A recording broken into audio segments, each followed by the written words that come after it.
Karma is real. Governor Gwen Garcia nangyak-yak matapos isyuhan ng Office of the Ombudsman ng suspension dahil sa illegal na pagbibigay ng special permit sa Shalom Construction Incorporation. Political analyst kinastigo si Garcia matapos isisi na naman sa mga Duterte ang pagpapakasong ito.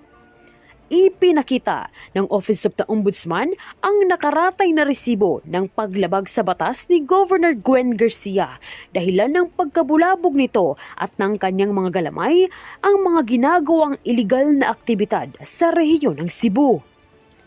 Kasama na nga rito ang kasong paglabag sa pag-abuso ng otoridad, pagiging gahaman sa kapangyarihan, kapabayaan at pagsisinungaling. Ayon pa sa ulat, I am not stepping down, Governor Gwen. Garcia is not stepping down despite the preventive suspension order issued by the Office of the Ombudsman against her, as it was issued in violation of law, such as Section 62 of the Local Government Code, which provides that no preventive suspension order shall be imposed within 90 days before the election. Under Section 261 of the Omnibus Election Code, it is an election offense to suspend local elective official without prior approval of the COMELEC, which is the case with the governor's suspension. Moreover, Section 15, Rule 5 of COMELEC Resolution number 11059 explicitly requires prior written approval of the COMELEC for the implementation of any suspension order against local elective official. Ombudsman's Orders Preventive Suspension Order of Cebu Governor Gwen Garcia. The Office of the Ombudsman has ordered preventive suspension of Cebu Governor Gwendolyn F. Garcia following an administrative complaint filed by Moses Garcia de Parin. The complaint accuses Garcia of grave abuse of authority, gross misconduct, serious dishonesty, gross negligence, and conduct prejudicial to the best interest of the service violations under Republic Act No. 6713. According to the complaint, Governor Garcia allegedly issued a special permit to Shalom Construction Incorporation on May 14, 2024 without securing an environmental compliance certificate or a certificate of non-coverage from the Department of Environment and Natural Resources or DENR, nor holding any prior consultation with relevant government agencies. The case, docketed as OMB CA-APR 250074, is now under further investigation by the Office of the Ombudsman. Sa kasagsagangang ito ay tila halos lumuhod na si Gwen Garcia sa media upang ipanawagan na ang lahat ng ito ay katang-isip lamang ng mga Duterte alis na nasa ilalim ng Ombudsman na gusto siyang pabagsakin. Narito ang paninisi ni Garcia sa mga Duterte at ang pananalampak ng isang political analyst. Official statement of Governor Gwendolyn F. Garcia on the preventive suspension order.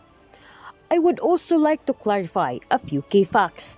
First, the complainant Moses Garcia de Parin is a founder of the Duterte's Riders team and is openly affiliated with partisan political groups. Number 2, the suspension order was issued by Ombudsman Samuel Martires, a known Duterte appointee, and was released with barely 2 weeks before the election. Number 3, the suspension is illegal, as it violates Section 261 of the Omnibus Election Code, which explicitly states that any public officials who suspends any elected provincial city, municipal, or barangay officer without prior approval of the commission shall be guilty of an election offense.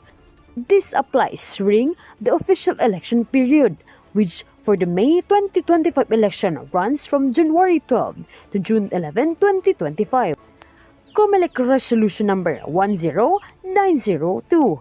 No COMELEC approval was secured prior to the issuance of this suspension. Number 4, the special permit in question was issued only out of necessity to address a critical water shortage affecting Cebu City and 7 other LGUs.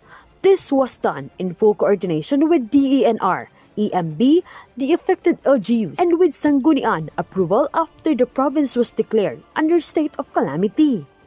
Game of Traitors, Governor Gwen's Hard Lessons. About 7 days ago, Cebu Governor Gwen Garcia proudly hosted PBBM and Cebu Provincial Capital in a very exclusive meeting with Visayas governors. That event surely looked like a bold statement that Governor Gwen Garcia is a very strong ally and friend of Marcos family. Today, Governor Gwen Garcia was handed a 6-month preventive suspension for a complaint of grave abuse of authority by the Ombudsman. What happened? Garcia was quick to point a finger against the Dutertes. She said the complaint was pro-Duterte and the Ombudsman was the Duterte's appointee. What a shallow reasoning. 90% of Filipinos are pro-Duterte. Even Martin Romualdez, most incumbent senator and most incumbent congressman were all pro-Duterte once upon a time. Even Governor Gwen herself was once a pro-Duterte when she realized Rodrigo Duterte was unstoppable to become a president back in 2016. It is unfair to blame the Dutertes when Rodrigo Duterte himself is now unjustly imprisoned, now in ICC with no valid warrant arrest and a very weak case. Suspending Governor Gwen is beyond the power of the Dutertes since 3 years ago. If there's any political family today who suffered, got bullied, and justly persecuted, it is no other than the Dutertes. And Gwen mindlessly pointed fingers at them. If there's anyone in Cebu who knows the game of traitors and betrayals, it should be Gwen Garcia. She did not become a Cebu governor for many terms without knowing the dirty rules and backstabbing. In fact, if there is one biggest bully in Cebu, it's her. But how come she did not see it coming? Perhaps her arrogance and overconfidence has blinded her. Maybe she getting too old for the dirty games of politics. Or maybe, just maybe, she placed too much trust on the Marcoses and Romualdez that she forgot they are the biggest traitors out of their turning against the Dutertes who gave them the second chance of political redemption. Politics is the dirtiest game out there. Gwen Garcia had her share of betraying friend, allies, and friends. But alliance with the Marcoses and Romualdezes is her biggest mistake. These families do not honor integrity, loyalty, and respect in their dictionary. All they have is greed. Governor Gwen Garcia can cry and blame the Dutertes of her present misfortune all she wants, but at the end of the day, the most important question is, who is in control of the government? Your answer is as good as mine. For the longest time, Governor Gwen bragged that Cebu is the richest province in the Philippines. Too bad. An alligator from Lake heard her and believed her.